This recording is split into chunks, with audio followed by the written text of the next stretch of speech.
warahmatullahi wabarakatuh. Perkenalkan, nama saya Muhammad Rashid Rida dengan NPM 17640086 dan saya dari Prodi Teknik Sipil Fakultas Teknik Universitas Islam Kalimantan Muhammad Arsyad Al-Banjari Banjarmasin. Dan di kesempatan kali ini saya ingin menyampaikan materi pembahasan tentang analisis numerik.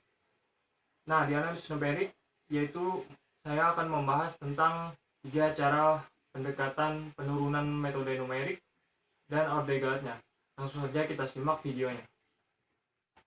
Pendahuluan, turunan numerik. Setiap mahasiswa yang pernah mengambil kuliah kalkulus tentu masih ingat dengan turunan fungsi yang didefinisikan sebagai f aksen x sama dengan lim h itu 0, f buka kurung x plus h tutup kurung fx bagi h.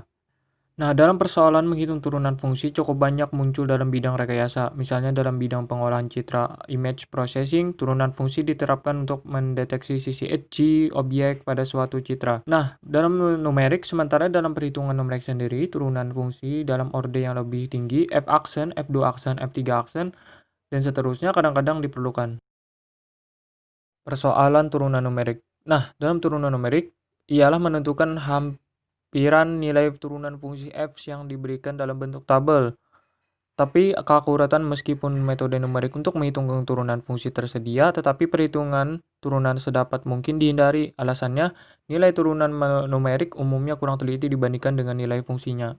Dan kemudian berlawanan dengan integrasi. Hal ini masuk akal sebab turunan numerik bersifat halus, dan ini berlawanan dengan integrasi numerik yang tidak banyak dipengaruhi oleh ketidaktelitian nilai fungsi, karena integrasi pada dasarnya adalah proses penghalusan. Konsep 3 pendekatan dalam menghitung turunan numerik. Yang pertama itu hampiran selisih maju, forward difference approximation. Yang kedua hampiran selisih mundur, backward difference approximation. Yang ketiga adalah hampiran selisih pusat atau central difference approximation. Ini adalah tafsiran geometri dari ketiga pendekatan dari hampiran selisih maju, hampiran selisih mundur, dan hampiran selisih pusat.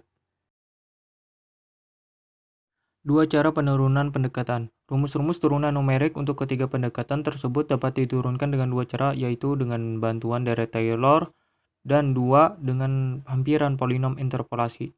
Kedua cara tersebut menghasilkan rumus yang sama. Soal dan pembahasan penurunan pendekatan.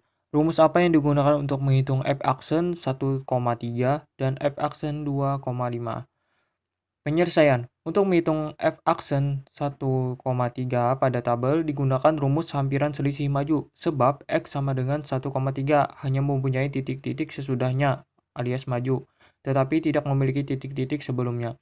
Sebaliknya, untuk menghitung nilai f 2,5 digunakan rumus hampiran selisih mundur, sebab x sama dengan 2,5 hanya mempunyai titik-titik sebelumnya atau mundur.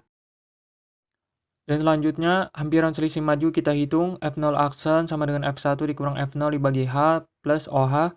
F aksen 1,3 sama dengan 4,482 dikurang 3,669 dibagi 0,2 sama dengan 4,065. Itu adalah hampiran selisih majunya. Kemudian hampiran selisih mundurnya yaitu F0 aksen sama dengan F0 dikurang F-1 dibagi H plus OH. F aksen 2,5 sama dengan 12,182 dikurang 9,974 dibagi 0,2 sama dengan 11,04. Nah, menentukan orde galat. Pada penurunan rumus turunan numerik dengan deret Taylor, kita dapat langsung memperoleh rumus galatnya. Tetapi dengan polinom interpolasi, kita harus mencari rumus galat tersebut dengan bantuan deret Taylor terlebih dahulu. Contohnya, kita menentukan rumus galat dengan orde dari rumus turunan numerik, hampiran selisih pusat, misalnya f aksen x0 sama dengan f1 dikurang f-1 dibagi 2h plus e. Soal dan pembahasan penurunan galat. Tentukan nilai galat dari turunan fx sama dengan min 0,1 x pangkat 4 dikurang 0,15 x pangkat 3 dikurang 0,x pangkat 2 dikurang 0,25 x plus 1,2 pada x sama dengan 0,5 dengan h sama dengan 0,5 untuk mencari hampir selisih maju. Dengan caranya adalah memasukkan f fungsi x dan diturunkan. Bagaimana cara diferensial sehingga hasil f aksen 3x sama dengan min 2,4x min 0,9. Dan hampir selisih majunya adalah E sama dengan min h per 2 f aksen t. Dan untuk hasil akhir selisih maju yaitu 0,4375. Kesimpulan, pendekatan turunan adalah limit dari hasil bagi selisih, yaitu pengurangan dua buah nilai yang besar, f dalam kurung x plus h kurang fx dan membaginya dengan bilangan yang kecil h. Pembagian ini dapat menghasilkan turunan dengan galat yang besar, lagi pula jika fungsi f dihampiri oleh polinom interpolasi p. Untuk menghitung batas-batas segala interpolasi polinom dengan rumus seperti berikut. Fx sama dengan lim f dalam kurung f plus h dikurang fx dibagi h. Nah, kawan-kawan, itu saja yang dapat saya sampaikan. Apabila ada salah kata, mohon dimaafkan. Terima kasih telah menyaksikan. Jangan lupa like dan subscribe channel ini.